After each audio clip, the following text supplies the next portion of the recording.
Hi friends, நம்ம எந்த பழத்தை எடுத்துக்கிட்டாலும் ஒரே மாதிரி தான் பழுக்கும். அதோட எல்லா பகுதியும் ஒரே மாதிரி கலர் ஆகி ஒரே மாதிரி பழுக்கும். ஆனால் அன்னாசி பழம் மட்டும் என்ன ஆகும்னா கீழே இருந்தே பழுத்து பழுத்து மேலே வரும். நான் எக்ஸாம்பிள் இப்போ காட்டுறேன். இப்போ பார்த்தீங்கன்னா இந்த பழத்தை பாருங்க, ஃபுல்லாக பழுத்துருக்கு. ஃபுல்லும் ஒரே கலராக இருக்குல்ல. எல்லா பழமும் இப்படி தான் பழுக்கும்போது எல்லா கலரும் ஒரே மாதிரி எல்லா இடத்துலையுமே இருக்கும். ஆனால் இதில் என்னன்னா இந்த பழத்தை பாருங்க,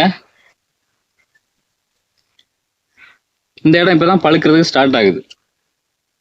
மேலே எல்லாம் பச்சை கலர்ல இருக்கு, தெரியுதுல்ல? இது வந்து இப்பதான் பழுக்கிறது ஸ்டார்ட் ஆகுது. இது பாத்தீங்கன்னா இப்பதான் கொஞ்சம் பழுத்து மேல வருது. இது ஒரு பழம், அந்த மாதிரி கால் பகுதி மட்டும் பழுத்திருக்கனால கால் பழம் சொல்லுவாங்க. இதை பாத்தீங்கன்னா ஓரளவு மேல பழுத்து வந்துட்டு மேல மட்டும் கொஞ்சம் பச்சையா இருக்கு. இப்படிதான் ஒவ்வொரு ஸ்டெப்பும் கொஞ்சம் கொஞ்சமா கீழே இருந்து தான் பழுக்க ஆரம்பிக்கும். தண்டு பகுதியிலிருந்து கீழே இருந்தே பழுத்து பழுத்து பழுத்து தான் மேலே போகும். மேலே இருந்தும் பழுக்கும். அது எப்படின்னா இந்த இடத்துல இப்போ ஒரு குறிப்பிட்ட இடத்துல மட்டும் பழுத்த மாதிரி இருக்கும் மேலே.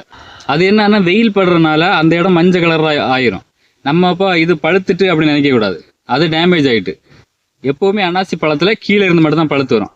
எல்லா பழத்துலையும் ஃபுல்லா எல்லாம் சேர்ந்து பழுக்கும். அன்னாசி பழத்துல மட்டும் கீழே இருந்தே பழுத்து கலர் வச்சுட்டே வரும். சரி.